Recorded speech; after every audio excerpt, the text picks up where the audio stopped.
The heck? Why does it sound like a full-blown song?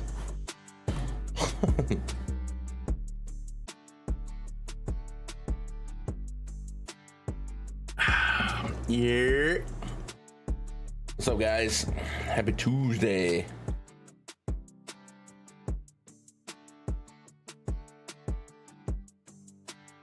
Hope you had a good Monday.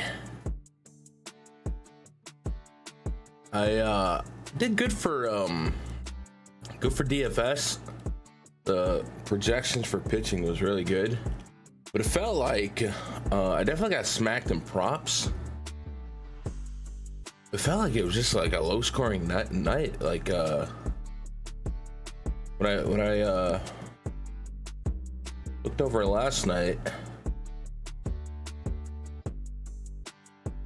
619. So when the first couple games started, right, we got back-to-backs from the Marlins. Then we went a little while, only 5 homers, 6, and there's a bunch of nobodies, right? Just felt like a small night for homers. Maybe it's in my head, but it just didn't feel like it was going crazy.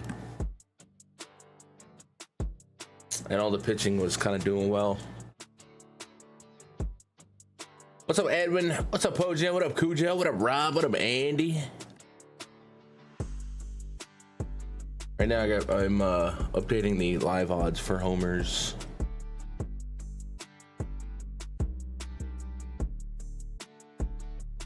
And I'm drinking a fat protein shake I just made.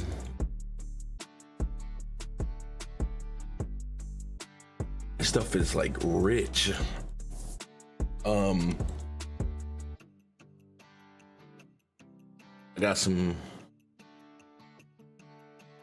oat milk mixed with it. It was a little hard to get the powder in there, but we got it in there. We did that. All right, close that. Let's get the bond detector up. The day is young.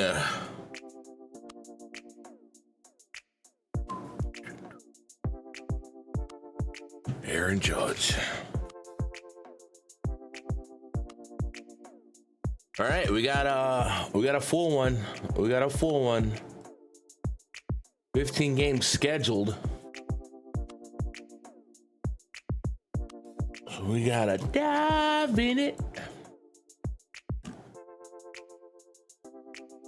Wait, where's my camera? What the freak?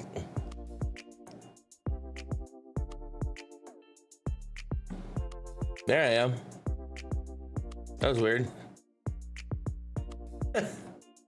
What was it, a podcast? What the freak? Anyway, fat protein shake. That's what I was talking about. Yeah. All right. All right, you guys know the drill. We're gonna go game by game here, create some projections, feed some information we need to feed to the MLBgrind.com premium spreadsheet, and brace ourselves for this main slate.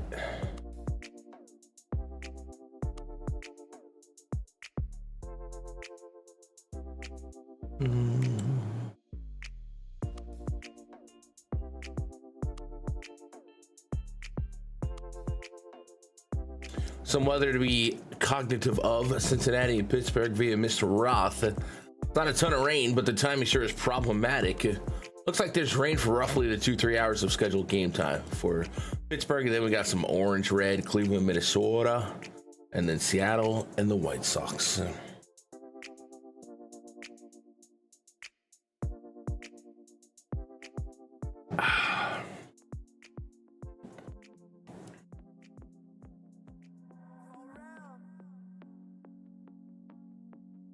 First game on this 4-game early slate. The Cubs and the Marlins. Cubs with a 4.6 run total. Marlins 4. Cubs, one of the teams kind of let me down yesterday in the prop streets, but you know, whatever. Ian Happ might be back today. They are up against a lefty. So what we've seen in the absence of Ian Happ was Dansby Swanson lead off. But now that Ian Happ could be back, it's probably going to go back to him. But man, I think PCA kind of earned his keep there. So we'll see if next time they swing a righty, things stay that way. Our starting pitcher matchup: Jameson Taillon taking on Ryan Weathers. Taillon about a 21% K rate overall this season, 13.2% barrel rate, and we're seeing a year-by-year regression or downward trajectory.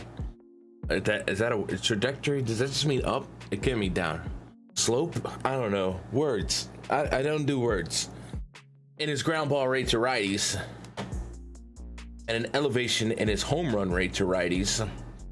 And he also has been allowing home runs to lefties. Now, these two numbers should be alarming, especially when he has a reduced strikeout rate versus like the average guy.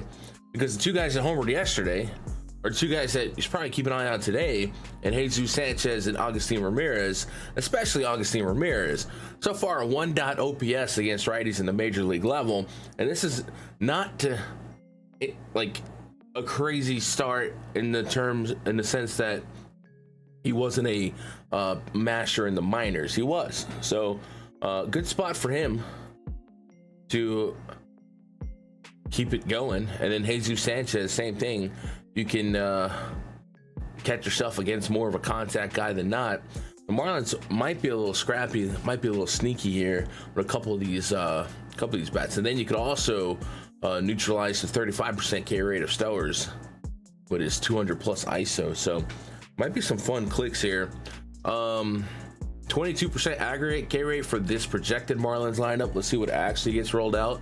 But it's not like the insta click that we've been accustomed to if they give us this one and chasing upside for pitching. It is a 4-game slate, so you're still looking at Taillon for sure. And Spencer Strider has a little scrappier of a matchup, but he's elite. Nick Martinez, Bailey Falter, you might be interested in there, but we got some weather issues. And Clay Holmes versus Walker Buehler and Fenway. So it doesn't seem like any pitcher has like all the magic check boxes going for him. So I think you're still looking at Taillon, and this just might be a landmine slate for pitching. You gotta watch your step. So how do we rank this out? Well, looking at Weathers, by the way. It's me. I'm rusted and weathered. 5 innings against the Cubs 6 days ago. Held his own. But the Cubs are good. And looking at Weathers from yesteryear, looks like he will have a home run problem to righties, and he had that in the game last week. So Seiya Suzuki tends to do better against lefties. A 155 WRC plus since the beginning of last year against lefties. So he kind of sticks out. Carson Kelly also might be the cleanup spot.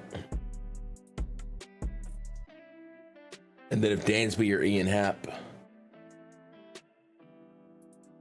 catch himself in the top of the lineup, if there's enough to click to go around. Man, where do we go? I think we're going Cubs, Taillon, Marlins. I don't think Weathers is going to be a 28% K rate guy. I think 22 is a little bit more likely. At 6,800, is he like completely off the table with all the other moving variables on the slate? Probably not. Hit it just.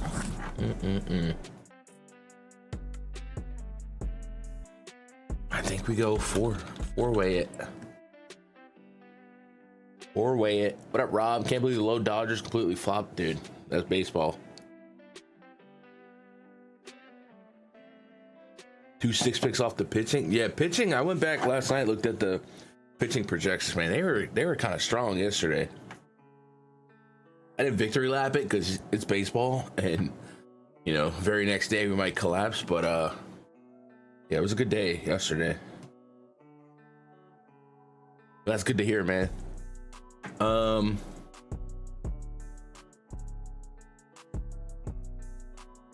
Do a pitching projection. Tyon, we'll go 21% K rate. Walk rate, we'll go for Weathers. We're gonna give him 22 on the K rate, and then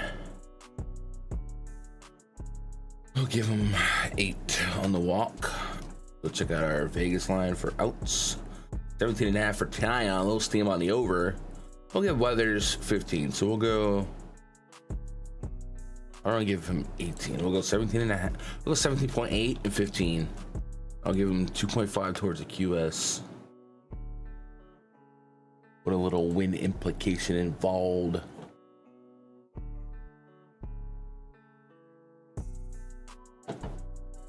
Did any chalk smash yesterday? I know Ohtani ended up homering though, yeah?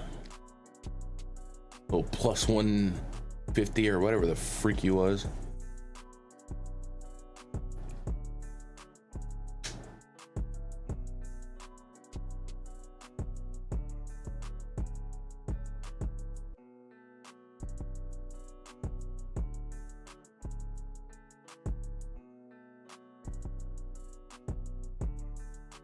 What's up, Heath? Hope you're doing all right. All right, when we plug it in like this, we get 5.8 Ks. Weathers 4.31. Oop. I got nothing that stands out here, but I'll keep this handy dandy notepad by. I do think Augustine Ramirez stands out, to be honest. Smashes the fasty, smashes the slider. Cutter could get him, it looks like. Curveball can get him. Looks like, ew. But Tyon's got to get ahead in the count. And Augustine, how high is Augustine? He's up here at a 4.14. 17% implied prob.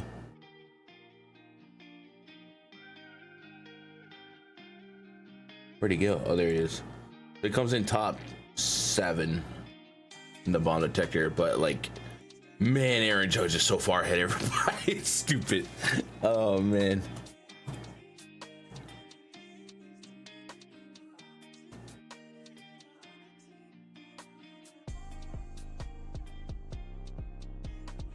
Reds and the Pirates. Let's do a little coloring.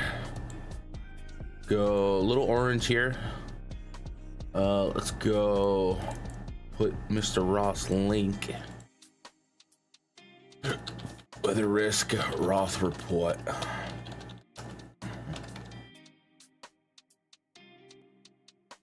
That in.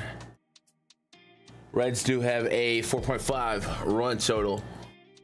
Pirates at 3.7. Nick Martinez throwing for the Reds. He's coming in with a 19.2% K rate on the season. Elevated xFIP to righties. But keeping the average down, keeping the home run per 9 down. This is extra impressive considering his home park is Great American. And the ground ball rate to righties, 44%. You take that, keeping the ball away from the barrel of the bat. Line drive rate to lefties is a little elevated. O'Neal Cruz might be an issue there. But if the game plays and you're comfortable with it, he's getting a major park boost and an anemic, somewhat Pirates offense. So not an insane thought. But with this game having orange in the front of the color grade, I'm a little hesitant.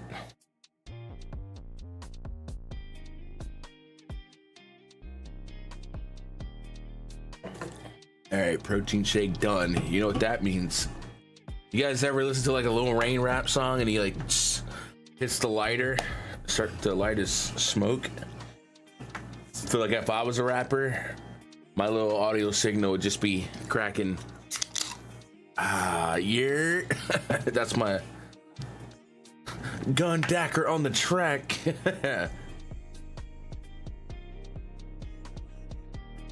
It's so good. So good. I'm gonna leave that the way it is. I'm not gonna rank that out. Falter, 18% carry rate for him. Go 5%. Walk rate for Martinez. And let's go 8% for Falter. Check out our outs. Got nothing here, so Vegas is probably hesitant because of the weather as well. So I'll give them both 15. And we'll just have that as a baseline. They don't know about the Wheezy lighter flick. Oh man. Yeah, this might not be the target audience. If I made that reference on like a basketball stream though. Yeah.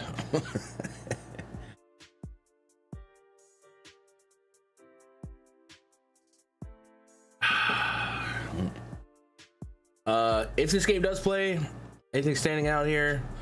Falter actually allows homers to lefties, but projected lineup gives us just TJ Friedel. Doesn't hit lefties with a ton of power. You're just kind of betting on the talent that you do know. Nick Martinez, same thing. Not really anything to see here, but it would take 2 of 8 pitches off the board. And I think these are both like burnable or usable, but also burnable pitchers, where you're getting, average pitching against average hitting in a pitcher plus ballpark. So you'd probably take shares of it. So that'd be annoying for the rain to impede of that. But if they do play during the rain, it could mean 2 contactier pitchers putting the ball in play in some sloppy conditions might get crazy. I don't know, man. Moving on to the third game on this 4-game early slate. New York Mets and their 4.6 run total, taking on the Boston Red Sox and their 4.1 run total. A 23.6% carry rate so far this season for Clay Holmes. Incredible ground ball stuff, keeping the ball in the park, and he's striking out righties at a high clip.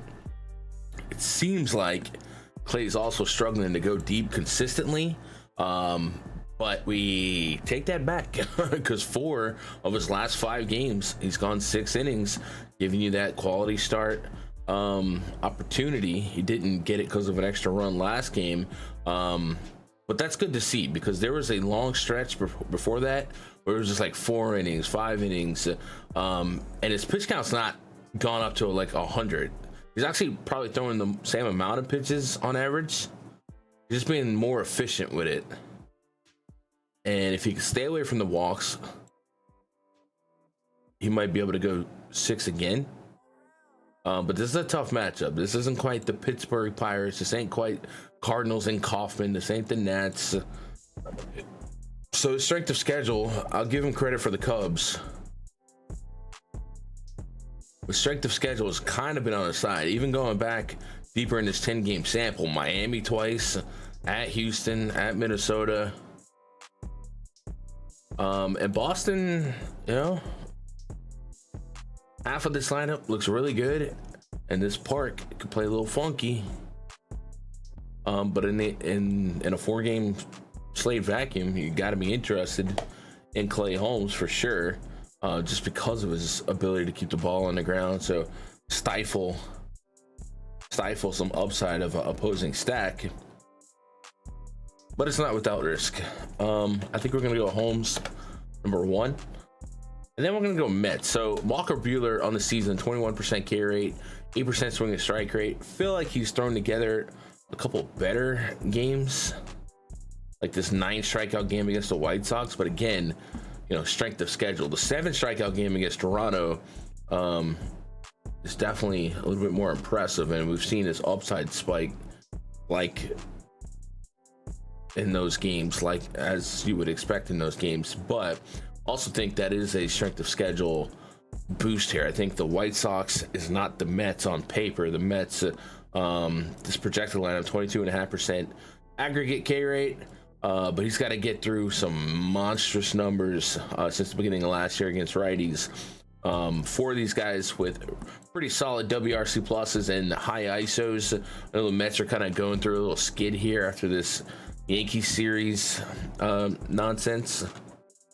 But if you're gonna have a more contact-ish righty with a power problem and a average problem to lefties, I think this is a good spot for them to kind of get right. So Lindor, Soto, Alonso all look really, really good here, as Buehler allowing a high average and a decent enough home run per nine to lefties, a high line drive rate, and then has been allowing a high home run rate to righties, and that's Pete Alonso territory. So we'll go Clay Holmes, Mets. Then we'll also get some Red Sox interest, but it's really just range of outcomes on a 4-gamer, getting access to Fenway. And you feel like Clay Holmes will get like coagulated ownership just because of what's on the slate. I think Strider obviously will get the top, but on a site where you gotta play 2 pitchers, maybe Tyon. So maybe Clay Holmes does come in like 3rd or 4th in ownership. It's just fine. Holmes, Mets, Red Sox. Don't have interest in Walker Buehler. I had to make some cuts here. If you are the type to just script every game on a 4-gamer, I respect that, and there's nothing wrong with that. To attack as many range of outcomes as possible, and you think there's a chance Buehler shoves, go for it. I'm not gonna do it. Like if I was making these rankings based on 20 lineups, I don't think I'd get to Walker Buehler. But, you know, stretch it to 50 to 100. Yeah, sure, why not? What up, J. Cole? A friend request on Fortnite. Let's go. Mets just dropped. Yeah, we got a couple lineups coming in. So since we're here, Lindor, Soto, Alonso, Nimmo, Vientos, Jeff McNeil. You're Jeff McNeely.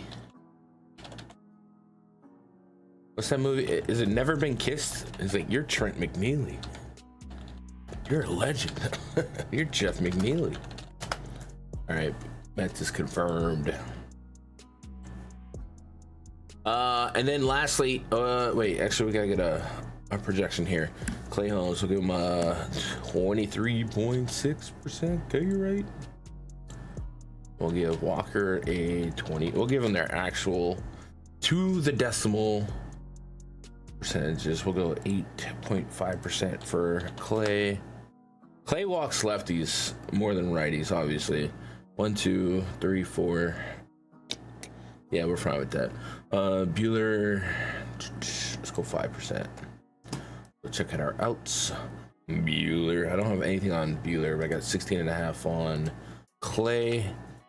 Buehler, we'll have to make a guess. 6, 7, 5, 6, 5. I'm gonna go 16.5, same as Clay. And that's all I got to say about that. Braves and the Nationals. Braves a 4.7 run total. Nationals 3.5. Got Spencer Strider taking on Mitchell Parker. Strider has not pitched since April 16th in the majors. We get some recovery games.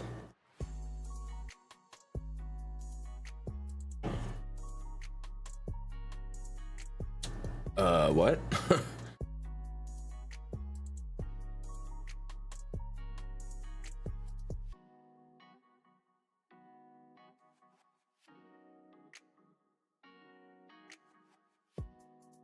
I guess he's just been throwing simulated games. As he had lower velocity during the sim games. He probably won't go deep. So I'm gonna be honest, what I would guess is somewhere between 50 and 60 pitches as a safe side. Well, they said 65 pitch simulated game last week. Hey, maybe he's live for 75 then.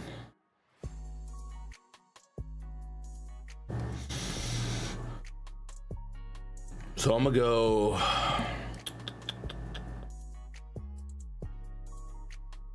14.5 on his outs. Sure. Do we have a line for that? No. All right. So Strider, if he can get back to his old self, will be an elite pitcher. This is interesting because you got to pay pretty much retail for Strider here in a matchup that isn't been elite for strikeouts, but Spencer Strider is the next level tier, S tier pitcher.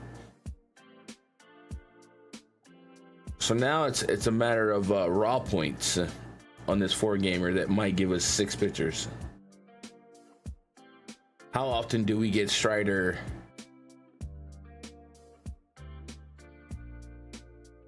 as a top 3 scoring pitcher? Top 2 really. At that price, he's going to be most expensive by quite a bit. If we can't get him to go 5 innings, we wouldn't get win points anyway. We're working with diminished velo and probably bubble wrap. There's enough there to push back. And if his output matches or plus minus is like 3 points to Holmes, Tyon, we're dealing with the unknown, man. It's just unknown. I think we smacked 75 pitches on him.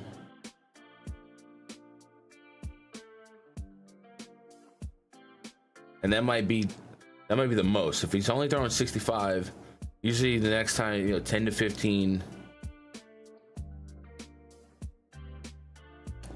Yeah, I don't know.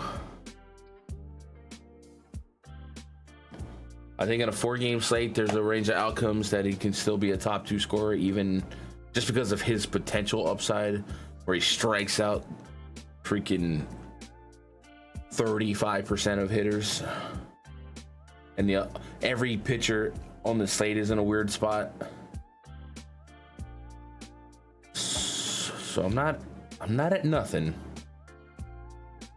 Let that simmer on the stove here. Meanwhile, look at Mitchell Parker, 15% K rate this season, 1.3 on the whip.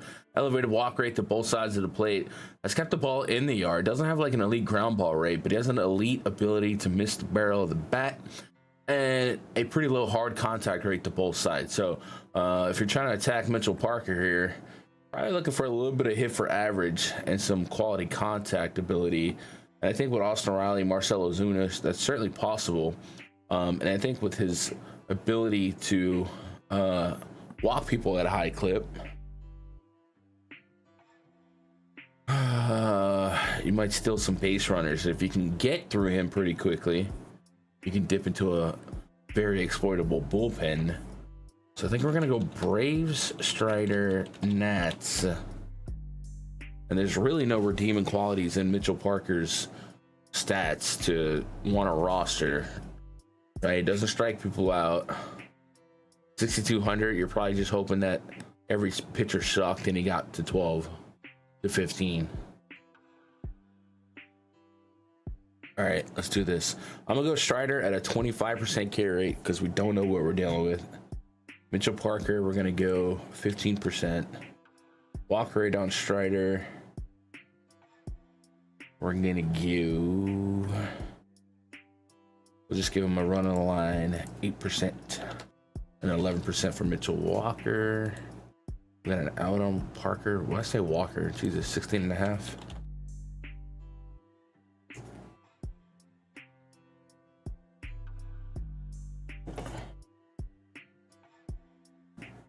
Nationals lineup did come out, by the way. Abrams, Wood, Nate Lowe, Ruiz, Garcia, Josh Lowe, Dylan Cruz, Jose Tena, Jacob Young.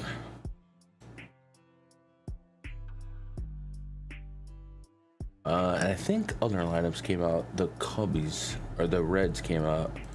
They're gonna throw Friedel, Espinal, Ellie, Hayes, Spencer Steer, Tyler Stevenson, Jose Trevino, Matt McClain, and Connor Joe. All right, that's our early slate, so we can launch those projections.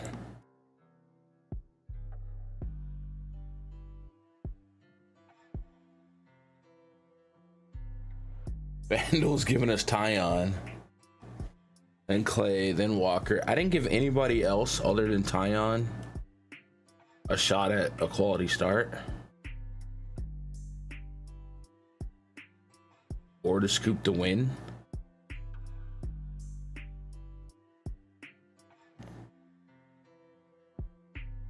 There you have it.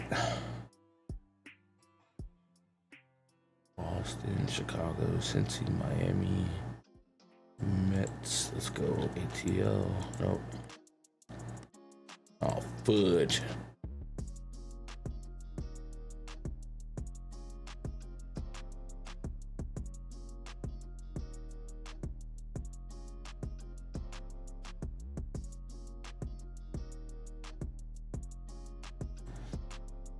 Just keep in mind, we got some weather to deal with.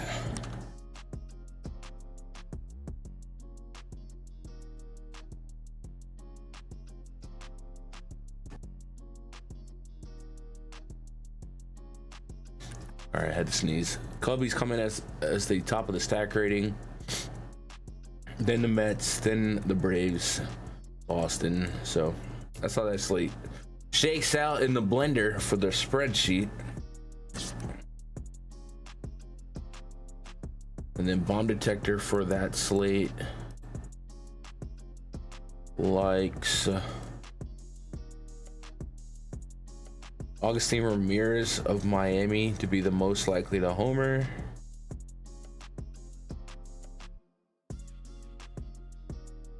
Liam Hicks is up there. Okay. Liam Hicks has a crazy value, considering I don't know who the freak he is. Against Tyon. He has 4 homers already? What the heck?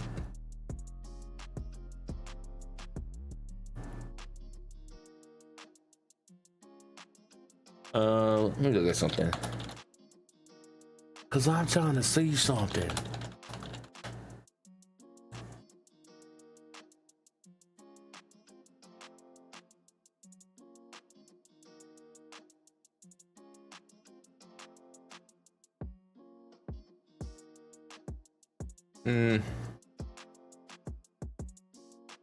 Like not really a power hitter, but for a catcher, 730, 780.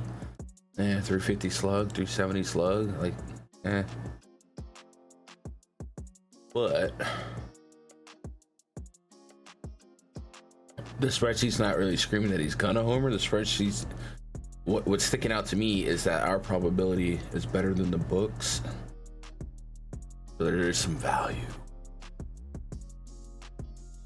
38% pull rate, 34.5% fly ball rate, 29% hard contact rate. Mother. Yeah, anyway. Interesting.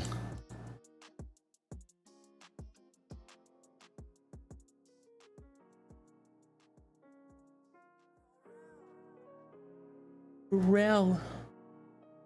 Let's move on to the main slate. We'll go back and tidy up those early slate lineups as they come out.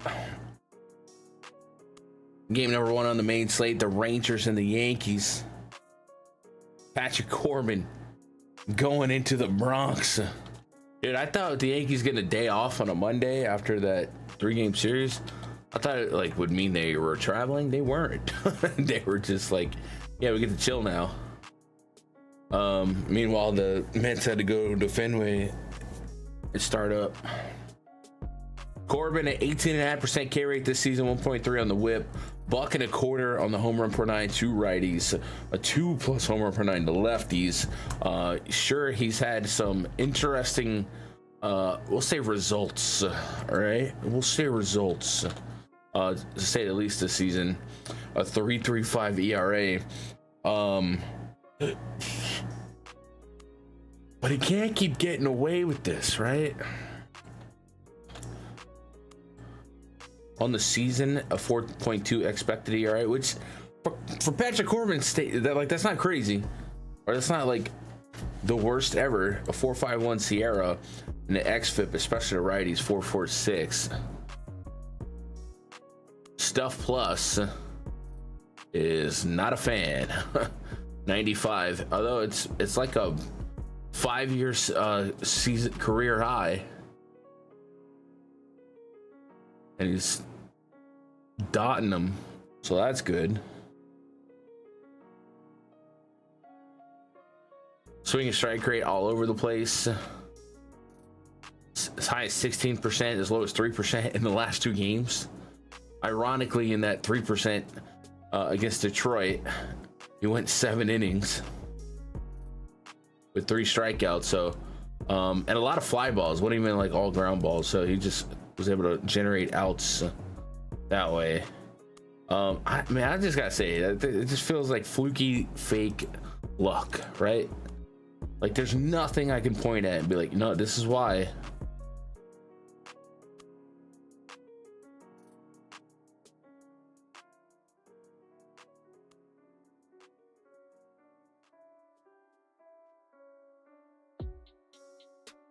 Feels more like happenstance to me. Can't wait for him to CGSO the Yankees. So I'm in on the Yankees and their 5.1 run total. Will Warren, another guy I'm not huge on. I feel like he's got a lot of problems under the hood, but to his credit, against righties, he has been really, really good. A 30% carry to righties, down 5% from his 35% last year. 265 xFIP to righties, keeping the ball on the ground in the park and throwing strikes. Now he's struggling mightily with lefties, especially when you dip back to last year.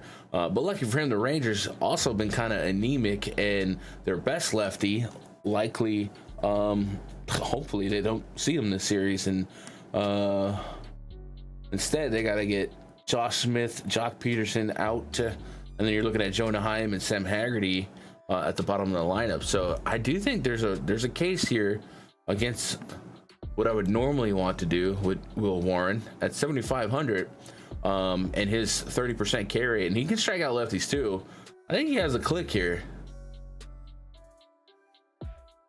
so I'm gonna put him in the interest ranking, and we'll go Yankees and Will Warren. That's how we do that. Yankees lineup came out, by the way. Paul Goldschmidt, Trent Grisham, Aaron Judge, Cody Bellinger, Volpe, Ben Rice, Madden 6, DJ LeMahieu, Austin Wells, and Oswald Peraza is your Yankees lineup for the day. And lead off Goldschmidt against the lefty. I think him and Corbin were teammates at one point. It's fun.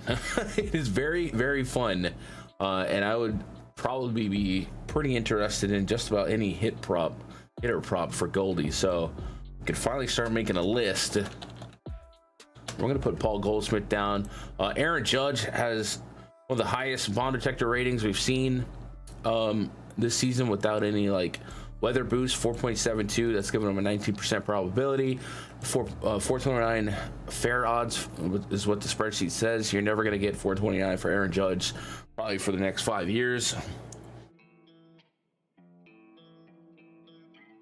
Matter of fact, you're getting plus 172, which is a little bit better than Shohei. What Ohtani and Judge are doing with home run odds is just stupid.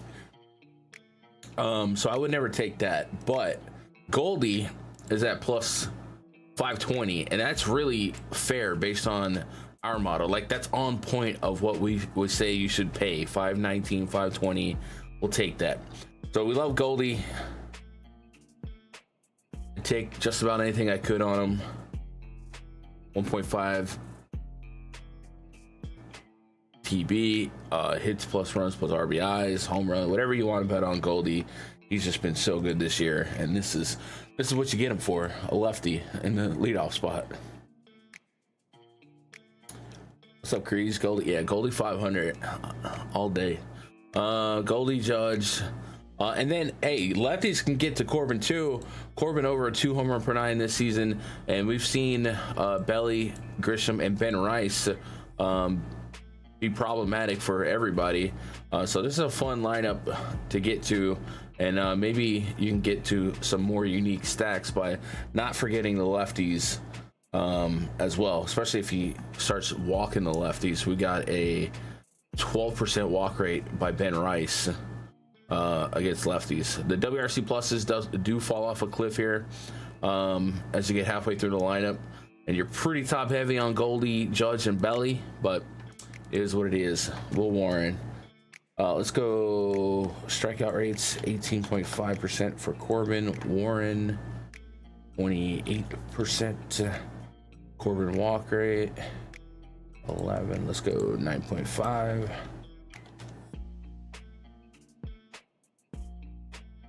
And for Warren, his walk rate, it's technically 4 lefties, so I'll make it 8. And we got 15 and a half for both. Man, I don't know. I'm kind of feeling a little linked out of Warren though. 92, 100 pitches.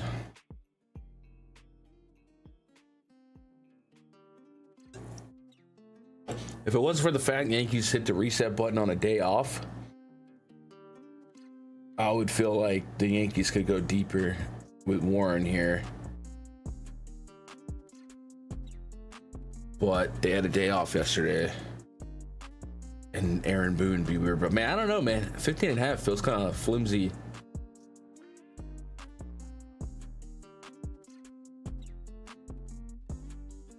But I guess he hasn't, particularly at home, done much more than 5 straight.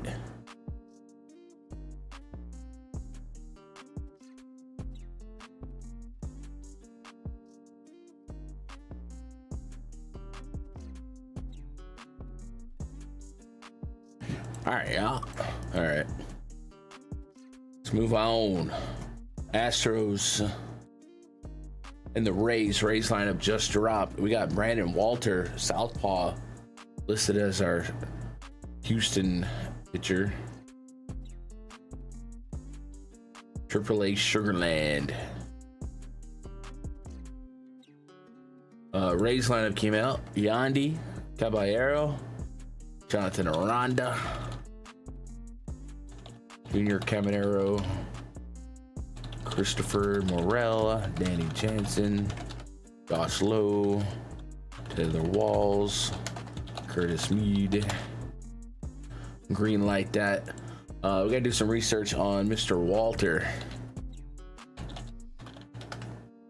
See what we're working with.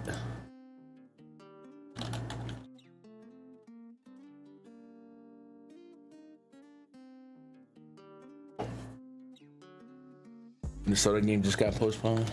Nice.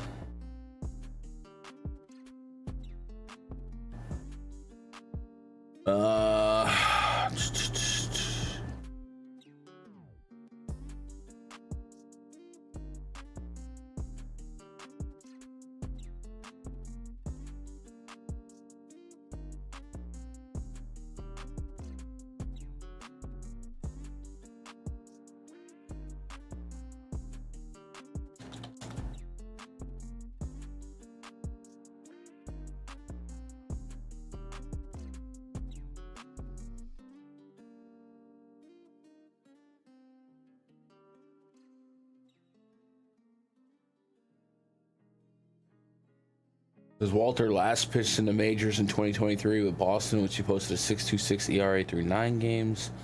Sugarland this year, he's posted a 2.27 ERA with a 0.701 WHIP through 13 games.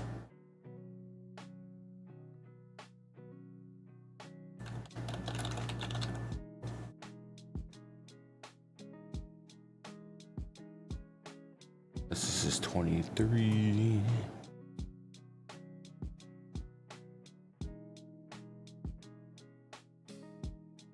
It just seems like a perfectly average guy that was a swing man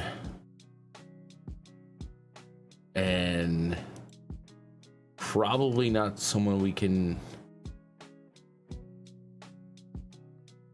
get to with a lot of confidence.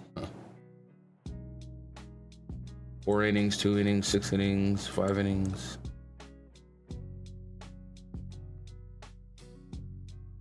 Split it up.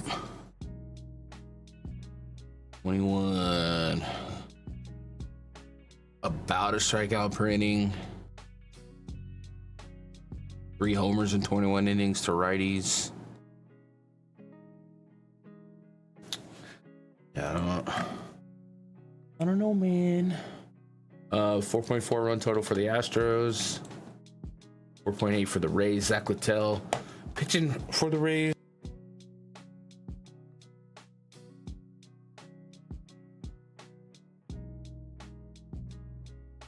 Astros still coming in very variety heavy. Just a 14% K rate for Littell against righties. A 2+ home run per 9.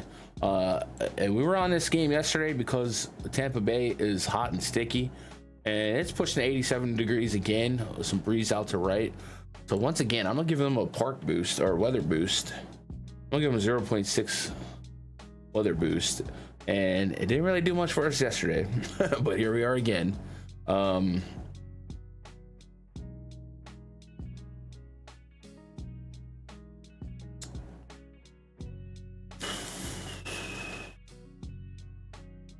And this is like a rare occasion where the Astros being fully righty heavy against a righty might actually be a good thing. So Littell's barrel rate's crazy, doesn't strike you out, xFIP's high, homers are high, the weather's hot. It might be a fun a contrarian stack. I think we'll get Rays interest as well. I don't think I'm getting to either pitcher. So Littell, let's just give him average stats 20 and 8. Littell, or not Littell, Walter. For Littell, we'll give him 15 and 5. What's our outs? 12.5 is their out. Okay, 17.5 with juice on the over. Dang, dude, really? All right, Vegas likes some more. And that's the thing with, if you're not going to be a strikeout pitcher and you don't get shelled, you do tend to go deeper in games because your pitches just create outs faster.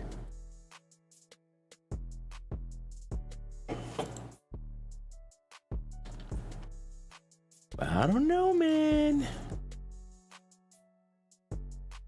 I mean, that's just incredible, dude. 7.1 innings, 13 fantasy points.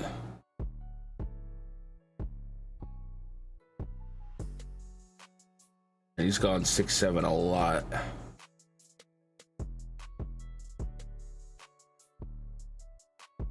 I do think that much contact will have its implosions here and there.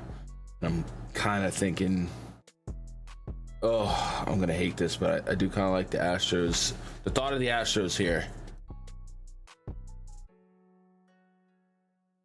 Walter's got a 60% ground ball rate. Jake, our resident minor league info getter.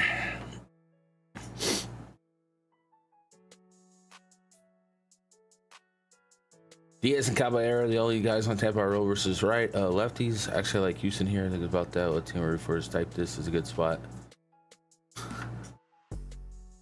I think I took Christian Walker for a homer yesterday. Christian Walker did not homer. And I'm pretty sure if I look at these Littell stats and I go click over, he's gonna be high up there again, man. 202 average, dude. What the freak happened to this guy? 623 OPS. Everybody and their mother were clamoring for this dude. Resort it with the weather boost. Christian Walker's number 2. I hate my life. I hate it. Dude, how is he getting plus 310s with 5 homers on the season?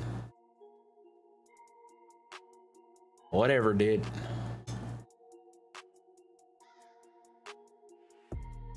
Maybe we'll get some flop lag on a Christian Walker homer.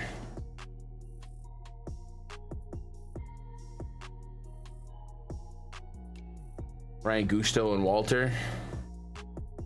Ryan Gusto.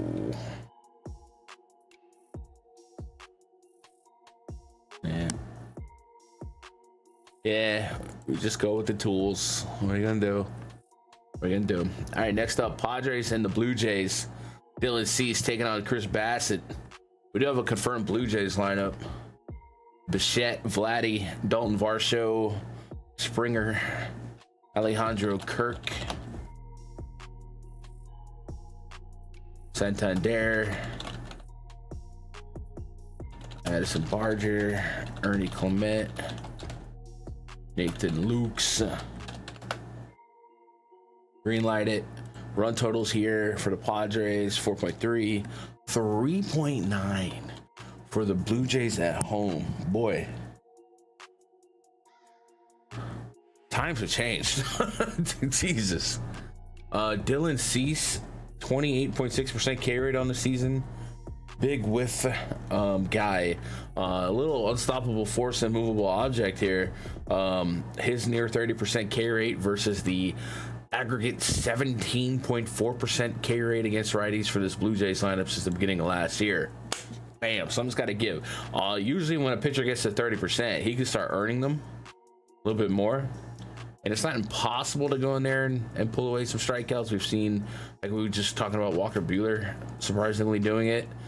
But we do have to taper some expectations. With that said, sub 9K for 30%, almost 30% K rate pitcher is interesting. We start grading his strength of schedule. Angels, Yankees, the Pirates, he only got 3. Yeah, I don't know, man. That right column hasn't been as great as you would like it. Let's see if our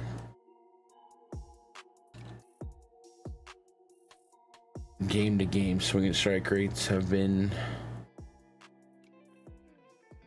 my God, 20+% swinging strike rates in 3 of his last 4.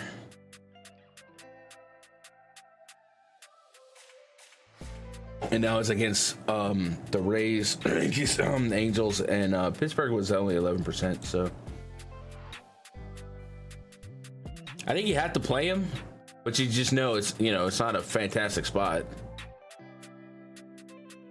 With the opportunity cost, right? And then Chris Bassett, he was somebody I had my eye on early on this season. And now I don't know what to think. Still a heavy ground ball guy when he's on. But the strikeouts have kind of diminished a little bit. And then when you try to break down his pitches, he has 800 of them, give or take. But I think he's talented. Like, I think he's a plus pitcher. I mean, look at this. Look at this.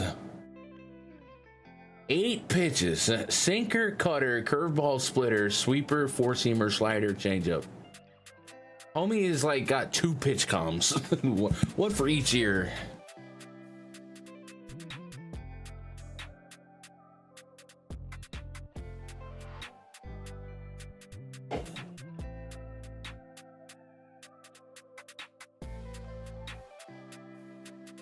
%, whiff rate on the cutter, 38% on the curveball, 51% on the sweeper.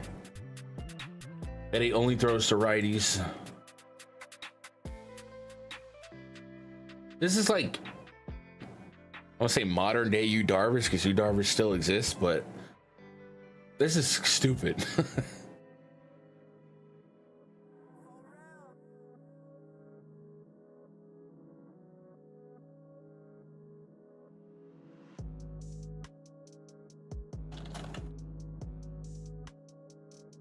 Look at his game log for swinging strikes.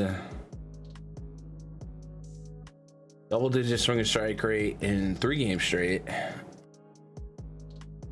XFIP respectable in a couple of these games. He did elevate over 4 in the 3 games leading up to Angels and Rays.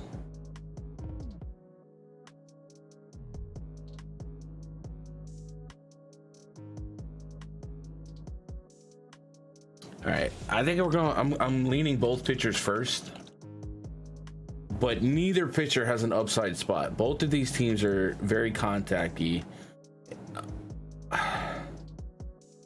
The Padres are better against righties. Like the WRC plus column is night and day difference for righties than lefties. The Blue Jays, like, they don't strike out, but they don't really strike a lot of fear. And they haven't been dropping 10-run games. So when you can get through Vladdy. Yeah, I guess Varsho to an extent. And you're kind of doing something. So I'm pitcher only right here, and you could cherry pick the bats. Bassett will allow power to lefties. Best bats on the Padres are righties, but Jackson Merrill, I guess I should give him some credit here. 226 ISO against righties since the beginning of last year, almost a 900 OPS. Second highest WRC plus on the team against righties since the beginning of last year. So he'd be the guy to watch out for, I guess. 5,800 though. Like, these prices are kind of nuts. All things considered, like against a plus pitcher, you got to pay Core's price. Like, what are the Phillies? 66. All right, not quite Core's price. But it does feel kind of crazy. All right. Let's get the projections in on those guys. I'm gonna go 28% on Cease for Bassett. We'll give him a 25% walk rate on Cease.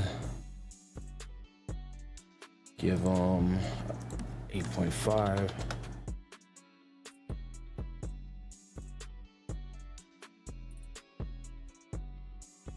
%.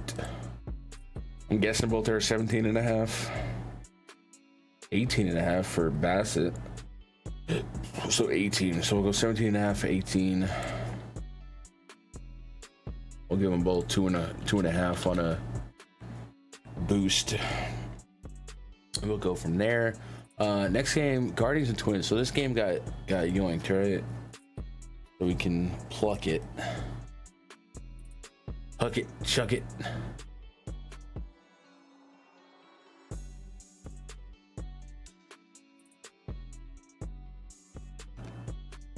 Football. Check it, Young scratch. Oh, we got to update our Nats lineup.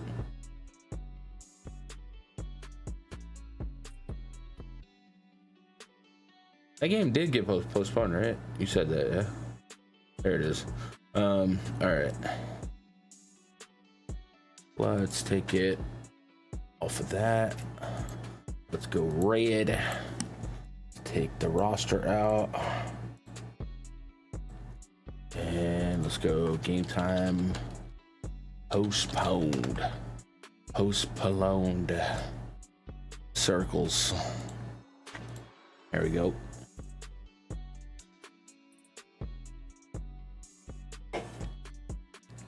That takes us to the Mariners and the White Sox.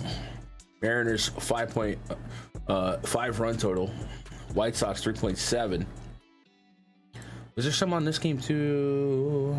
Yeah, orange. Heavy rain around early likely causes a late start. Rain will taper off this evening, so it's playable if they want a late night, but it's not safe.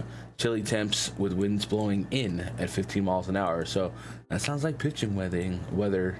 Let's go weather risk Roth report with Mr. Roth. And let's give shade of orange, right? Was it pure orange? It was. Let's give him a pure orange. Let's do it. Jonathan Diaz taking on Bryce Wilson. You really were probably not pitching either pitcher anyway, even with the pitching bump. You could do without the White Sox offense anyway. The Mariners are what you're losing out on here. They're 5 run total against Bryce Wilson and that bullpen.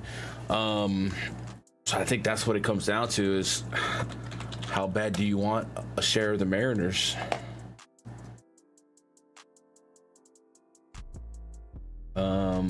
And then we'll just put something here. Is this an opener anyway?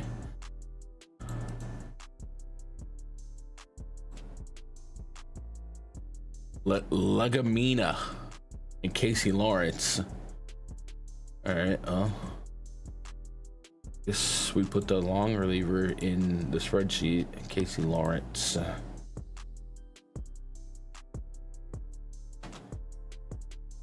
That's gonna be a righty. You're not gonna play him.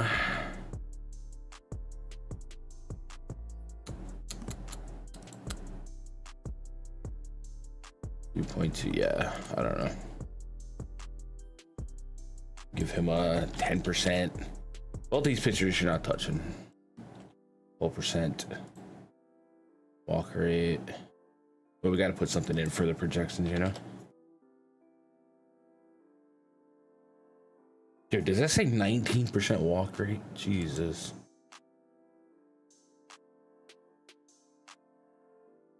Bad. That's bad. For Casey, I'm gonna give him 12 outs. I feel like Bryce is whatever too.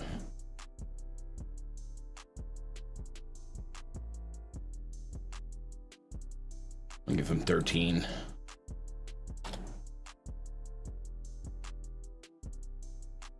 Ew.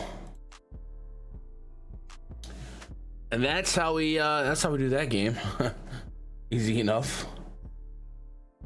I typed White Sox where it's supposed to be Orioles, but I said what I said. Orioles and Brewers. I didn't do that on purpose, by the way. I don't know how that happened. 4-run total for the Orioles. Brewers 4.7. Keegan Aiken toeing the slab against Logan Henderson. Logan Henderson actually looks like he's not horrible. Like, it's stopped getting painfully screwed.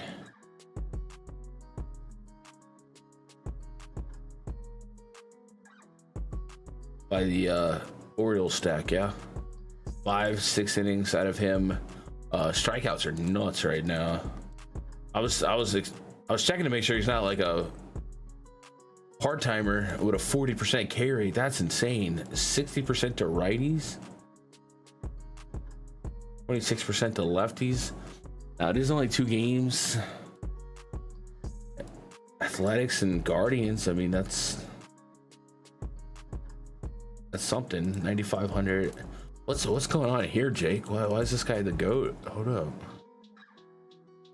Logan Henderson.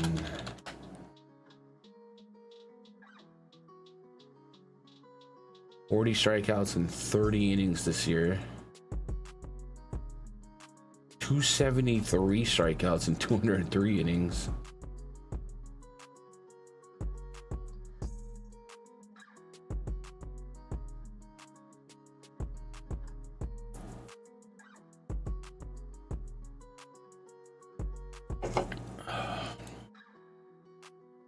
This guy's crazy. He's the number 12 prospect. I'm sorry, what? There's 12 players better than Logan Henderson on that farm?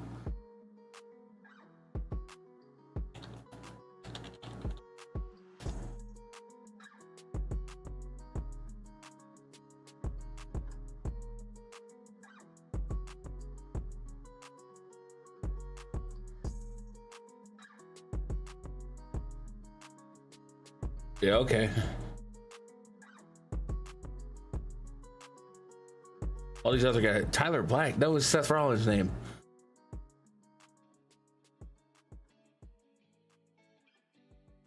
Yeah, okay. If these 11 guys turn out better than what we're seeing with Logan Henderson, Brewers could be a problem.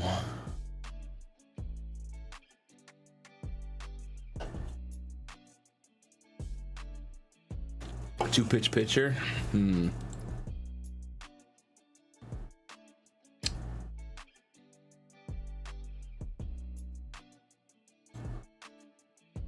I guess he just got the craziest changeup.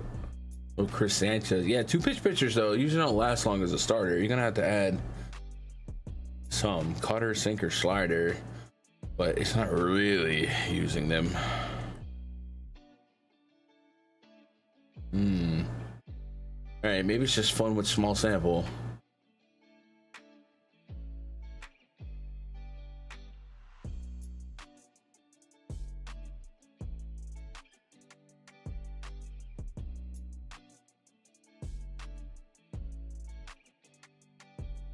Up to, yeah, I guess.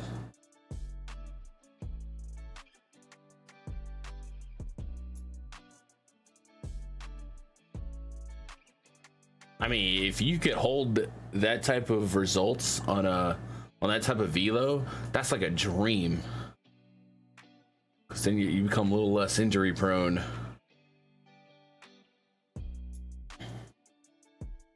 What's up, Hojan? Goldie Bomb plus 27, 720. How'd you get that? Oh, it's a boost. Wait. Oh, Dinger Tuesday boost. Okay, so every Tuesday they give you. It is Tuesday, isn't it? Do we get a taco today from PrizePicks? Taco.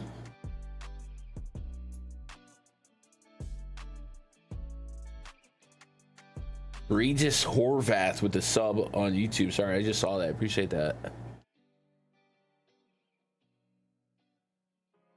Taco. I don't see anything. Pharrell. Goldie has a 6.5 fantasy score on PrizePicks. Yeah, okay.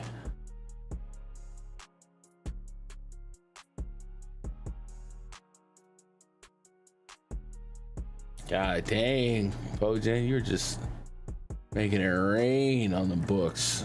I like to see it though. I'm a little interested. 9,500 feels a little rough though. Keegan Aiken, Southpaw, coming in with a 28% K rate, 22 innings of work so far this season. Both these pitchers coming in with elevated K rates, but the Brewers coming in with a elevated run total, considering they've not been super pristine as of late. So maybe something to be said about Keegan Aiken, who's just an opener. All right. Chase McDermott.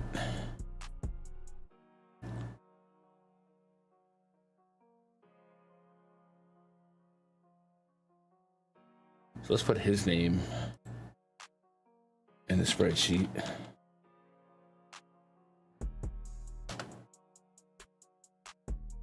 And then let's switch that to righties. I said this yesterday, but I'm done with this opener crap. I thought we were done with it too, and now it's coming back. Get it away from me. All right, we'll go Brewers on the stack ranking. We'll go Logan Henderson, or game ranking. Henderson does allow some power to lefties. Stop me if you heard that before. Gunnar Henderson. This will be the day, since I took him the last 2 days.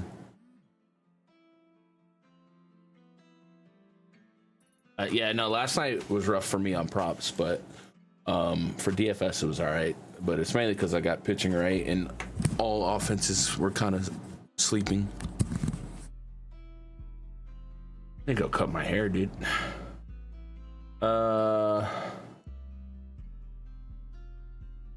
McDermott, we'll give him a 25% K rate. Logan Henderson, we'll give him a 30% K rate. Taper it up, you know. His walk rate's kind of stupid. I'll give him 15%. Logan Henderson, give him 6%. 15. I'm gonna go 13 for McDermott. I don't know.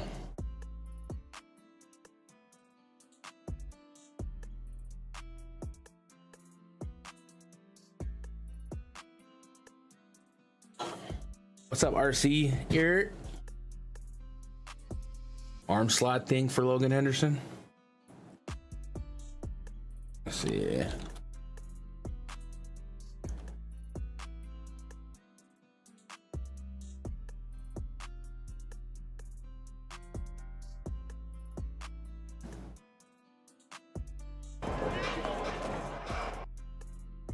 It does look like a little shorty. Yeah, it is coming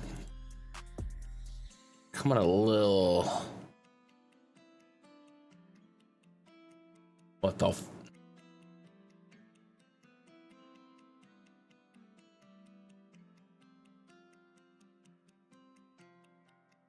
gonna watch the Little League. That is a weird angle.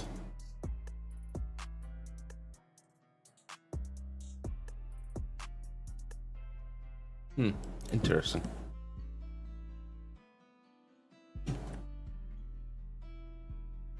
All right, next game, Tigers and the Cardinals. Tigers with a 4.4 run total. Cardinals 3.3. We do got a confirmed Cardinals lineup: Lars Nootbaar, Mason Wynn, Donovan Contreras, Ivan Herrera, Nolan Arenado, Jordan Walker, Pedro Pajes, Victor Schiat. The second, there's two of them.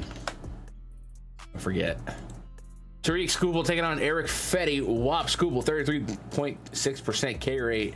Just immaculate. His blemishes do come against righties, so 26% line drive rate to righties, a 1.11 home run per nine. But much like his home park, Busch Stadium is going to be pretty generous to suppressing homers, especially to righties. And what is that, 14% below average power allowed to righties in Busch. So great spot for Skubal to go be Skubal. Decent enough strikeouts to attack, 21.5% aggregate. Now I know that seems low, but it's really on the back of Arenado and Wilson Contreras. You take them out and you got a puncher's chance at basically everybody with 1 and 4 or better. So it might be better than the number just because those two numbers are super low. So Skubal, top of the interest ranking for sure. Fetty, a 15% K rate for him, 7% swing and strike rate. Walk rate's elevated, over 10% to both sides of the plate. Keeps the ball in the park. Barrel rate is average. If you get to the Tigers in this ballpark, you're betting on talent. I think the Substack, the cherry pick, is a little bit more fun for me. The Kerry Carpenters, Riley Greens, stuff like that. But I'm just going to list Skubal here and go from there. Skubal, we'll give him a 33% K rate. Eric Fetty, we'll give him a 15%. Skubal, a walk rate, we'll give him a 4. Eric Fetty, a walk rate, we'll give him an 11. And Skubal's probably at 17.5 outs with the over, the 18.5 with the under. Fetty, 17.5. So I'm going to go 18, 17.5. I'm going to give him 4. That's a big time plus here, but I'm going to give it to him. Is that fair? Let's see. Yeah, I mean, he's on minus 178. Yeah, we'll do that. And then we'll give Fetty 1.5.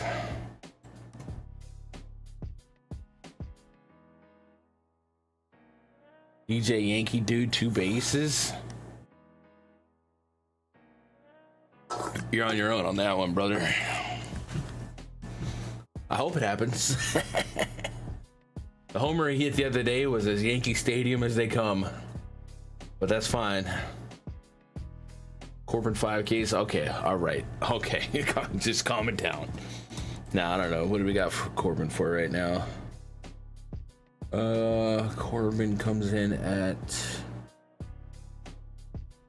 4.84K, so I actually have them on the under. But you're getting plus money, so that's about what you're paying for. Next game on the docket, Coors Field hosting the Phillies of Philadelphia. We do have a Rockies confirmed lineup, and it's about to get crazy with this game. We talked about all these offenses. Well, they kind of don't matter if the Phillies do what they're supposed to do against possibly the worst pitcher in baseball. Kyle Farmer batting 6th. Tyler Freeman, Ariel Amador. And I think we kind of were spot on with what happened yesterday, too. I said Kyle Freeland might troll us. Antonio Senzatella might not. The Phillies have a 7.1 run total. 7. Rockies, 4.2. Jesus Luzardo pitching against Sensatella. We saw a lot of ownership on Sanchez yesterday. Now, he didn't nuke the slate, but he did have a kind of like price discount. And 9,300 for Luzardo against this lineup. We're kind of interested as well. But his strikeouts are pretty split heavy. Just 18% carried to righties, 20% last year. So I don't feel as like super strong and confident facing an entire lineup of righties. But it's also an entire lineup of Rockies. And hey, that helps. So I'm gonna relax on him for now. As far as putting him in the blender, I guess we will, but without a doubt, Philly's offense is number one in this whole situation. I want to say some Luzardo, but maybe more of a DK thing. Let's go run a projection here. 26% for Luzardo, but honestly, I might just go 20%. Be more fair. Sensatella, whatever, dude. How has he got a job? I know it's the Rockies, man, but god dang, it's got to be somebody down there you'd rather give reps to. Walk right here, 8, 6. I don't know, man. I hate to be rooting for someone and not make a paycheck, but god dang, dude. Luzardo, 17.5, 15. And I'm gonna give him two tours to win.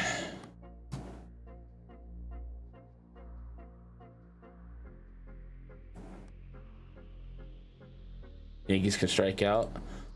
They can. It's not the same Yankees of yesteryear though, but they can. I'll give you that. I'm not gonna. It's just Corbin, you know, he's not like elite. But I'll give it to you. You're getting plus money. It'd be one thing if you're, you know, minus money, like a minus whatever. So I think the odds that you posted are fair, even compared to the projections I got. Right, like we gave them 484. So like if you were taking 5+ as a like a minus 120, then I would kind of think you're crazy. But you got plus money, so I'm not gonna roast you. 6.5 hit prop, dude. It's like freaking clockwork with him, dude. What's up, Travis? 8, 9, 7, 8. My god, what do we got him for in this?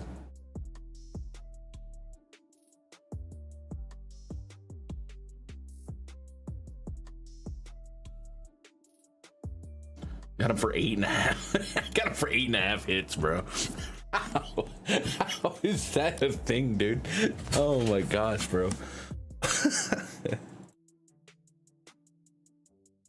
So anyway, the poster boy of this stream is Kyle Schwarber.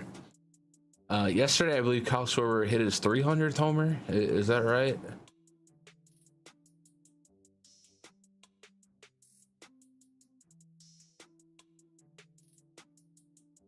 Yeah, 300. So now there's a lot of chatter.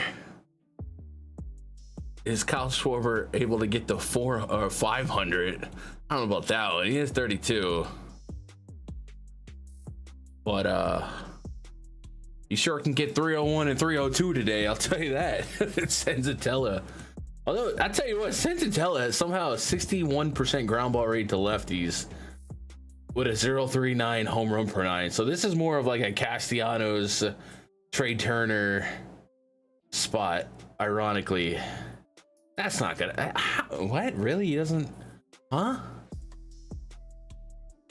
If I didn't just read that out loud, would you guys have thought that Sensatella doesn't give up homers to lefties? 1 homer on the season? That's shocking. 424 BABIP. That's incredible. That's weird. Is that How? How is he doing that? I don't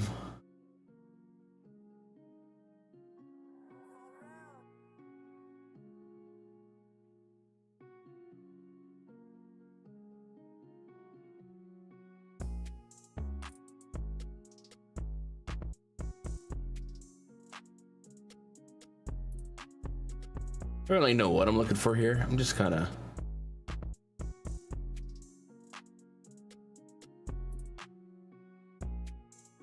It's lefties, a lot of fastball.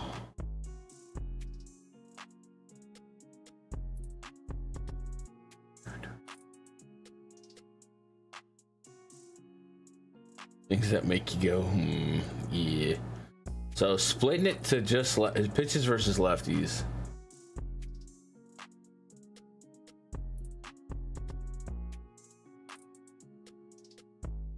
Somebody should tell him to throw the changeup more. What the heck? 36% whiff rate.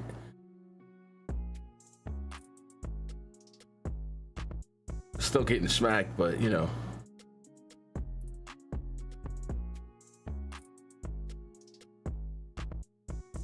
Launch angle is pretty low on all this. -4 launch angle is for the sinker, 0 on the four seamer.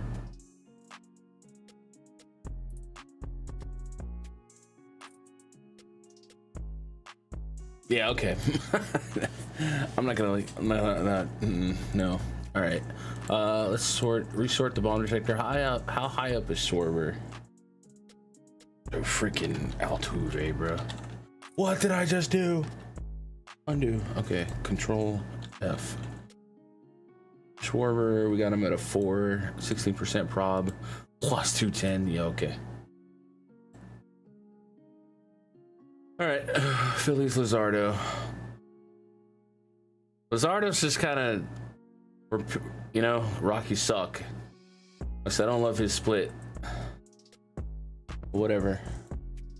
Let's go Royals and the Giants. We got more lineups to catch up on in a little bit, but Michael Lorenzen towing a slab against Hayden Birdsong. Incredible name. 3.8 run total for the Royals, 4.4. For the Giants, Birdsong. Let me make sure with these guys.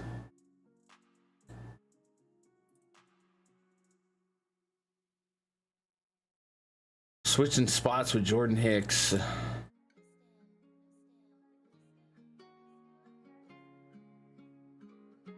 Which means I can't really project him to go super deep right off the rip. Both pitchers, okay, with Birdsong likely not to go deep. He is 6,300, but the Royals are just not an upside team. And Lorenzen's been going deep. He's just not a strikeout guy. So this game feels kind of boring. So we'll just do the projection. Walk rate for Lorenzen, 6.5. And sometimes, like we have Birdsong at a 24% carry rate.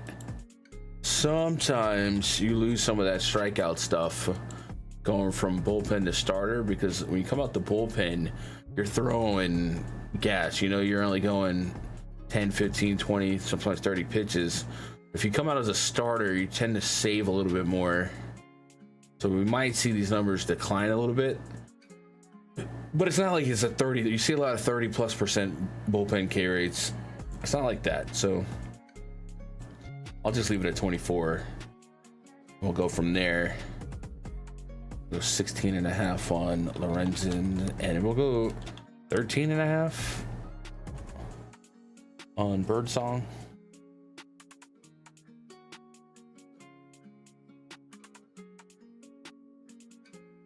The game was hurtful last night. Nah, there's a lot of low scoring games last night. It's whatever. It happens. It's like they saved all the what do they call the juice balls for the weekends, and then yesterday they brought out the concrete balls. I don't know. This game just exists. If I get nothing, whatever. If I get to some, whatever. Birdsong can certainly allow some power, but it's a rough park. And you got to pay up for like a wit. I think Pasquantino got into one last night. He's kind of cheap on both sides. Inversely, Lorenzen does allow power to righties. Warmer Flores has surged in the last week. He also lost power to lefties, so Yastrzemski, Young Ho Lee, even Heliot Ramos can get involved, but nothing's like shove it, right? Angels and the Athletics. Kyle Hendricks taking on Gunnar Hoglund. We get back to a hitter-friendly park, and the Athletics have a 6-run total. Kyle Hendricks, 14.5% K rate, 6.4% swinging strike rate, 4.46 expected ERA. He's going against an Athletics team that, if you're not going to strike him out, you're going to dip into some pretty high ISOs and some high talent, a lot of high WRC pluses, and what we've seen them, especially at Sutter Health this season, be pretty good. And then backing up Kyle Hendricks, it's one of the worst bullpens in baseball, so this could be a fun 8 innings of Athletics at bat. So we're going to put them at the top of our interest ranking. And then Gunnar Hoglund, so far 21.7% K rate, 4.95 expected ERA, has a lot of power to righties and a high average to righties. And the Angels certainly have some power even through these high strikeout rates, a lot of near 200 to 200 plus ISOs. And then Yohan Moncada, like I said, kind of resurging so far this season as a consistent bat to click on. He's 2,900 on Fanduel, but 4,300 on DK. So I kind of like the game. Of course, I like the Athletics a little bit more, but I don't think both sides of the game are off limits. Both bullpens have been pretty rough as well, and we've even seen like Mason Miller falter a little bit at times this season. So give me the offenses here. Not likely to get to either pitcher. We got to put a projection in for them though. Go 15% on Hendricks. Let's go 22% on Hoglund. Oh, we didn't do a birds on walk, right? Let's give him a 8.5. Hendricks. So 9, Hoglund. Let's go 7. Outs here, 16.5, 15.5.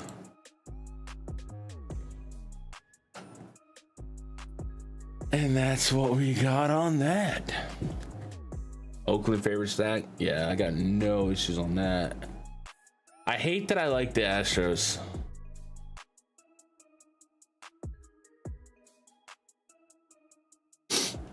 I hate it. What are you gonna do? All right, got one game left on the docket. We'll take a pause for the cause. We'll also be updating some lineups that came out, and if you guys got anything else to look at, we'll look at it. Oh, pause for yawning. If you are stumbling across the video on YouTube, you're like, what the heck is this guy doing? We're updating the premium spreadsheet live while researching of MLBgrind.com. This is a spreadsheet that we've curated, developed over the course of the last decade to create an easy to understand, quick reference, expeditious way to research every game, every slate with advanced analytics prioritized, and also using those analytics to create projections for pitchers, for stack ratings, and for home run predictions. And if you guys want access to that, it is behind the paywall, MLBgrind.com. Go over there, click premium membership. There's week pass, 2 week, or week, month, and season pass. Get yourself locked in. You'll also get into the premium Discord, which looks like this. It's a lot of quiet assassins. There's a ton of y'all. You guys are just chilling, man. It's you guys have been so good to create this for, because you guys don't. You're just like, yeah. And sometimes you think, oh, they subbed and they forgot. Nope. if I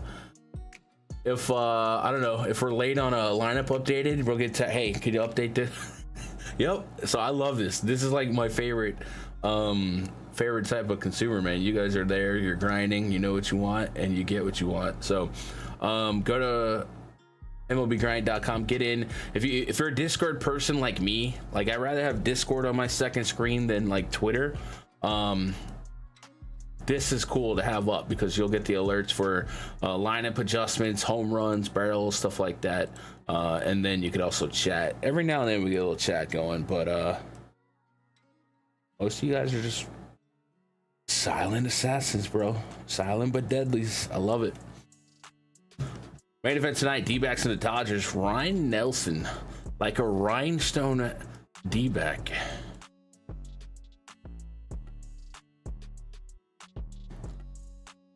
Perennial bullpen guy. So yet another spot where we probably expect somebody to not go deep. Luckily in a spot where we don't want to pitch anyway. 3.9 run total for the D-backs. Dodgers have a 5.9. Good Lord. Yoshi Yamamoto pitching for the Dodgers against a low K D-backs division rivalry. But he's one of those elite near 30% K rate guys that you got to respect, right? So let's just go straight to punching the projection. Nelson Yamamoto will give him 30%. Nelson will give him a walk rate of 8.5% to Yamamoto. We'll give him a walk rate at 8%. Nelson, we're probably going to get like 13.5 as his outs. And then Yamamoto, I'm going to put in 17.5. We're going to go 17.5. Don't have nothing there. So I'll give him 3 towards a QS win implication. Anybody else deserve something? No. All right. Dodgers make a lot of sense, of course. You're kind of banking on talent at this point, but that's fine. The shorter Nelson goes, who's probably, one of the more solid options they got to go out there and take 3 innings, the quicker you get into that bullpen, which is a exploitable, beatable bullpen. We go check out the Arizona bullpen. Shelby Miller with back-to-back saves is just an incredible thing to see in 2025. We saw Scott McGill, Ryan Thompson, Juan Murillo yesterday. So we'd almost certainly see some Kendall to the Graveman today. Christian Montes de Aca. What's he bringing to the table? No command. And a whatever grade on everything but the fastball. And then Jalen Beeks probably gets into this game too. And he's a lefty. You might remember him from, I believe he was on the Red Sox and the Rays. Now I gotta fact check my own brain here. Rays? Was he not on the Red Sox? I feel like he was on the Red Sox. Was it this season right here? Come on, brain. I want to say he was like traded from the Red Sox to the Rays or something crazy. Yeah, well.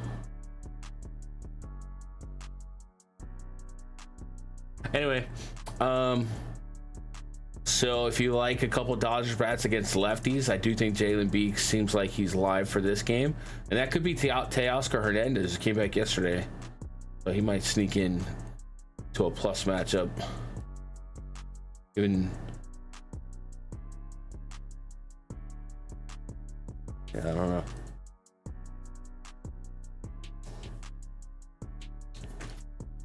Ooh, Houston stat. Yeah, you can rage at me on Twitter when Houston sucks, and then I'll be like, yeah, I forgot they're not cheating. Let's go Yamamoto. Actually, let's go Dodgers and Yamamoto. And Yamamoto is just a respect for talent thing. All right, now we got our projections set for the slate. So we'll release the projections, and then we will go update some lineups, which will actually shake up the projections. A lot of lineups coming out too, so that's good.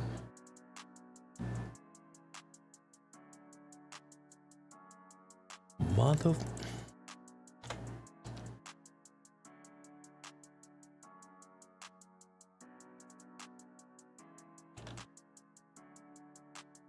We built this city.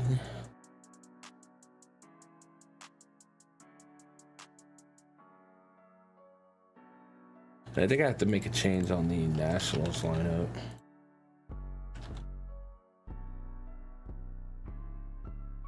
All right, this is our stack rating for the main slate: Phillies, Dodgers, Athletics, Yankees, Angels, Houston, Baltimore. Not doing it. No, stop. You can't hurt me anymore.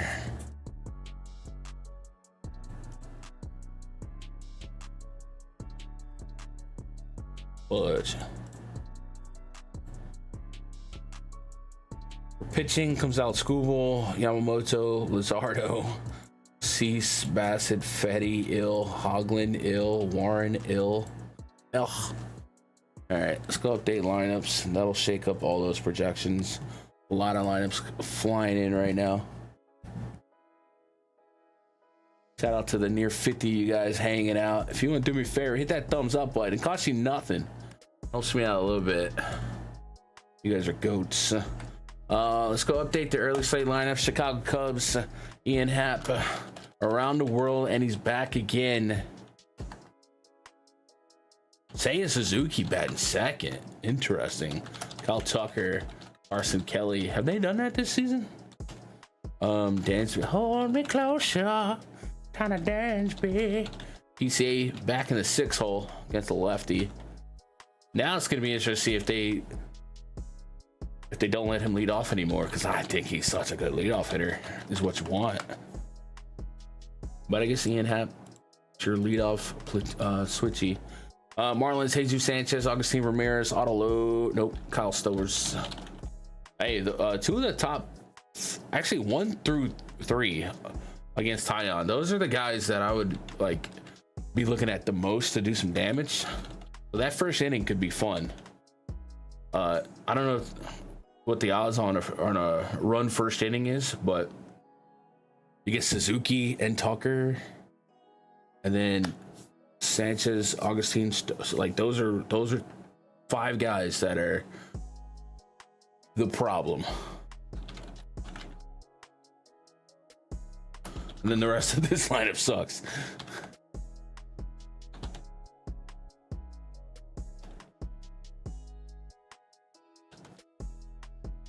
If I'm the problem, you might be the reason. 4.7 run total for the Cubs now. Marlins at 4 still. Moving on. Pirates lineup came out. Remember, there's weather here. O'Neill, Cruz, McCutcheon, Reynolds, Bott, Horwitz, Canario, Cabrian Hayes, Frazier. IKF is out. Jared Triolo in. We can confirm that. Reds 4.4 run total. Pirates 3.8. Mets and Red Sox, nothing new. Except the Mets run total went up a little bit. Red Sox went down a little bit. Braves lineup came out. Alex Verdugo and leadoff. Austin Riley, Marcel Ozuna, Matt Olson, Sean Murphy, Ozzy Albies, Eli White, Michael Harris, Nick Allen. And then there was a change to that lineup. Abrams, Wood, Lowe, Ruiz, Garcia, Bell, Alex Call, Jose Tena, and Dylan Cruz is now batting 9th again. Rangers and the Yankees. Rangers, Josh Smith, Langford, Young, Adolis Garcia, Semien, Jock, Berger, Heim, Haggerty as projected. Good for them. Astros lineup came out. Pena, Paredes, Altuve, Walker, Victor Caratini, Jake Myers, Zach DeZenzo, Cam Smith, Chaz McCormick. Bottom of this lineup sucks so bad, bro. I'm co-signing this. Padres lineup is out. Batiste, Arise, Machado, Merrill, Xander, Sheets, Cronenworth, Hayward, Jablomi, and Martin Maldonado. 4.1. Their run total, I think the game total dropped. No, Blue Jays just got more steam. So this became more of a pick'em since we first looked at it. Mariners didn't come out. White Sox did. My draft. Josh Rojas, Joshua Palacios, Miguel Vargas, Luis Robert Jr., Edgar Cuero, Andrew Vaughn, and then Sosa, Tim Elko. Go back up. We did get a Red Sox lineup. That'll help complete that early slate. Rand, Devers, Braggy, Abreu batting cleanup.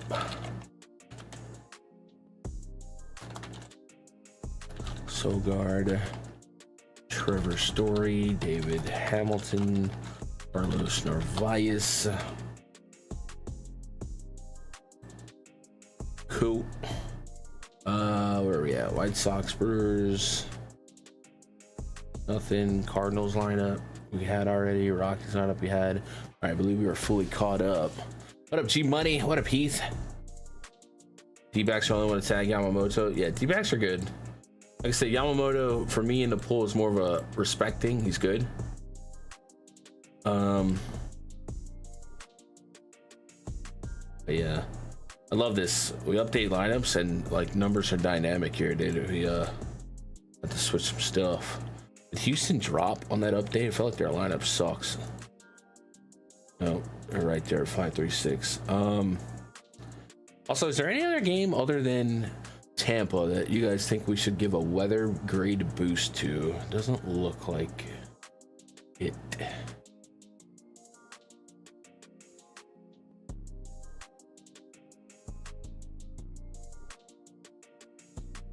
Heck, if anything, we should give a weather grade decline to the White Sox game. Yeah, cold and windy in.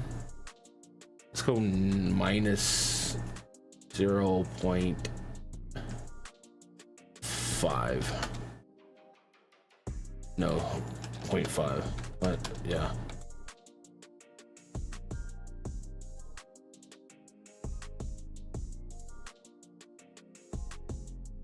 Oh, Sutter Health. We checked that out. Sutter Health Park weather.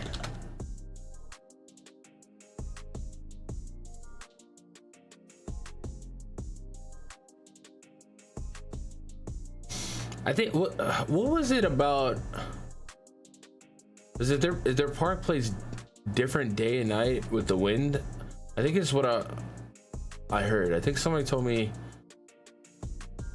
that something to do with the ocean. The wind blows out at night, ironically, and in the daytime. I don't know. I feel like there was an article. Sutter Health Park night wind.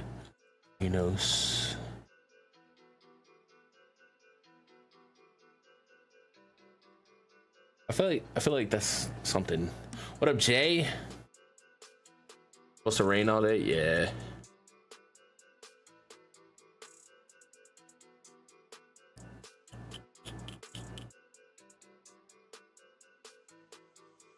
I'm human.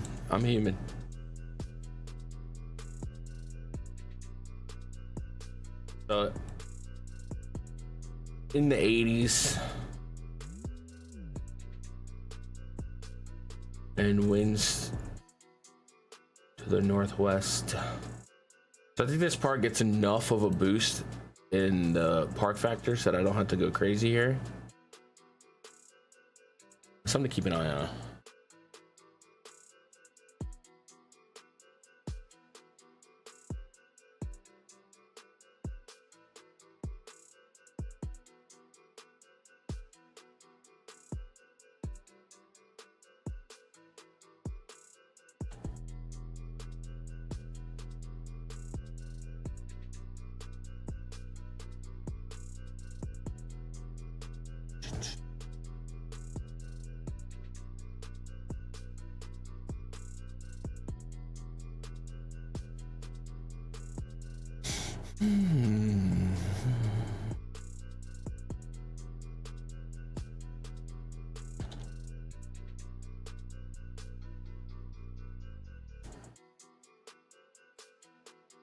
I gotta find this article, but I don't see it. I feel like what I said was true though. What up, Pojen? All right. Now that we have some adjustments here, bond detector, Aaron Judge on top. Christian freaking Walker, dude. I hate my life. Otani, of course. Rooker, Paredes, Langeliers, Altuve. The Astros, man. I hate them so much. Oh, I hate them so much.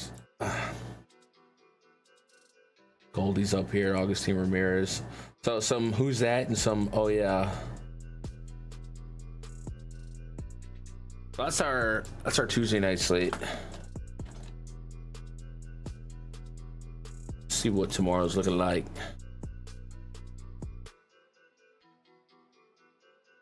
Your Allen K prop yesterday still alive? Are they picking up that game today or what's going on with that? 2, 4, 6, 8, 10, 12, 14. So it's 15 games tomorrow. It looks like a pretty. I don't know how they chopped this up. Last week it was kind of annoying. So the way we did is we streamed in the daytime anyway, but it was like a focus on the late games. 2, 4, 6. So at worst tomorrow we'll focus on the 7-game main slate. Who knows what's going on with Guardians and Twins? Can they play a triple header?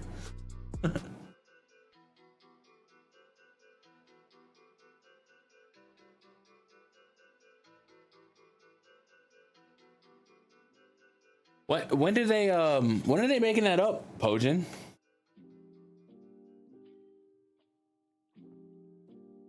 So how does that work? He started that game and then it got suspended. Are they just gonna pick it up later in the year and you're gonna sit on that? Or are they?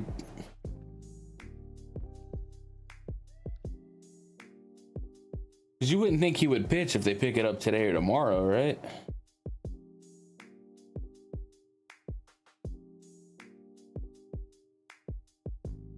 Anyway, the plan tomorrow at this point would be probably 1:30 my time again, which is 2:30 Eastern. Got Coors, Dodgers, Yankees on the night slate, so it's gonna be. I don't even have to look at matchups right now to know how that slate's gonna look pre-flop. Oh, and the Athletics again, dude. Jesus.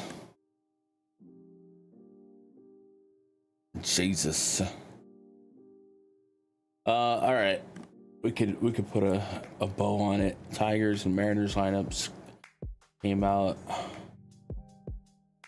Guess we'll get those updated and we can skedaddle. Gotta find something to degen into. Carpenter, Glaber, McKinstry, batting third instead of fifth. Riley Green, not the singer. Yeah, Trey Sweeney, Avi Baez, Akil Madu, Jake Rogers. Hey, Rogers! In Seattle. Discount double check. A-Rod, Raleigh, Rosarena, Rowdy, Tavares, Dylan Moore, batting eighth, and Ben Williamson. All right, cool. That's our lineup. Nice. Freaking nice. So they're gonna pitch. He's not gonna pitch, right? Let's see. Guardians scores.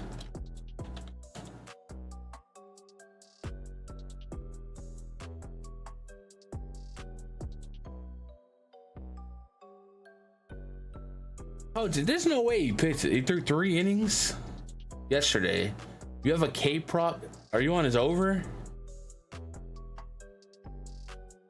If you're on his under, I feel like you're good. Like, they don't come back out, right? Do they?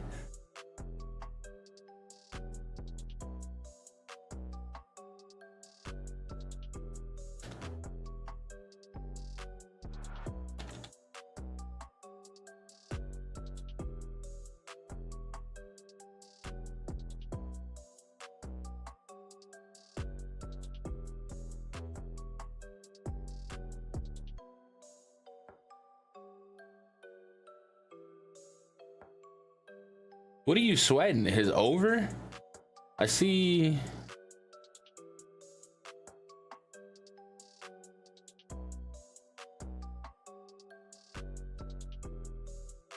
You need 1K? Dude, he doesn't come back out and pitch, right? That seems pretty unheard of. Have they said he is? Because that sounds pretty crazy, dude. Usually if a pitcher comes out, a starter throws 3 innings, he's not pitching the next day, even in a suspended game. Like, I guess it's not impossible, but that doesn't seem likely. I could be way wrong.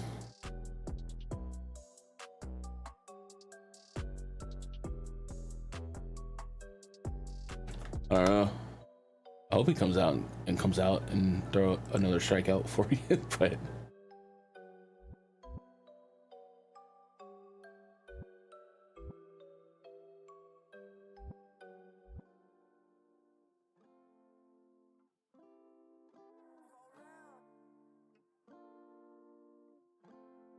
I don't know. I'm looking on Twitter and there's nothing to say yes or no.